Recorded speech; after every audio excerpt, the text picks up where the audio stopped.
এই যে মাটনের জন্য প্রথমে আলু আর পেঁপেটা ভেজে নিলাম। মাটন তো আলু ছাড়া পসিবল আমাদের বাঙালিদের ঘরে, তাই জন্য আলুগুলো আগে ভেজে তুলে নিলাম। কড়াইতে তেল দিয়ে দিয়েছি, তার মধ্যে এবার দেবো পেঁয়াজ কুচি। তো পেঁয়াজ কুচিটা দিয়ে আবার ভালোভাবে ফ্রাই করে নেবো। তো এই যে পেঁয়াজটা আমার মোটামুটি লাল লাল করে ভাজা হয়ে গেছে। আমি তেলটা একটু কমই দিই, তাই জন্য আরেকটু তেল দিলে হয়তো তাড়াতাড়ি আরেকটু ভাজা হতো। তো অল্প তেল দিয়ে অল্প অল্প করে ভাজছিলাম। এরপর দিয়ে দিচ্ছি হচ্ছে আদা আর রসুন আর কাঁচা লঙ্কা পেস্ট। এটা দিয়ে ভালোভাবে কষিয়ে নেবো। এবার ভালো করে কষিয়ে নেবো। এরপর দেবো টমেটো পিউরি, আর যারা টমেটো দেবো টমেটো পিউরি দিচ্ছি।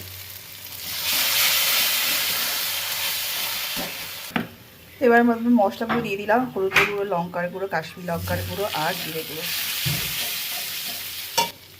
জল দিয়ে দিচ্ছি, দিয়ে মশলাটাকে ভালোভাবে কষিয়ে তারপর ডালটা দিয়ে দেবো।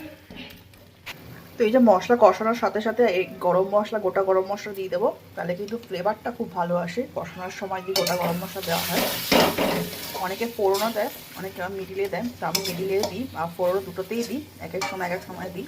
তো এই ফ্লেভারটা কিন্তু খুব ভালো লাগে। তো এই যে মাটনটা দিয়ে দিলাম। মাটনটা একটু সিদ্ধ করে দিয়েছিলাম, প্রেশার করে 2টো সিটি দিয়ে নিয়েছিলাম, তাড়াতাড়ি যাতে একটু সিদ্ধ হয়ে যায়, না তো অনেকক্ষণ ধরে কষাতে হয়। তো এবার তো কষাবো, তাই একটু হালকা একটু ভাপিয়ে নিয়েছি। তারপরে মাটনের স্টকটা দিয়ে তারপরে ও মাটনটা কষাবো। ওর সাথে আলুগুলো দিয়ে দিই, তাহলে তাড়াতাড়ি সিদ্ধ হয়ে যাবে। চলো এবার মাটনটা হতে থাক, তারপর তোমাদেরকে লাস্টে ফিনিশিংটা দেখাবো কেমন হলো।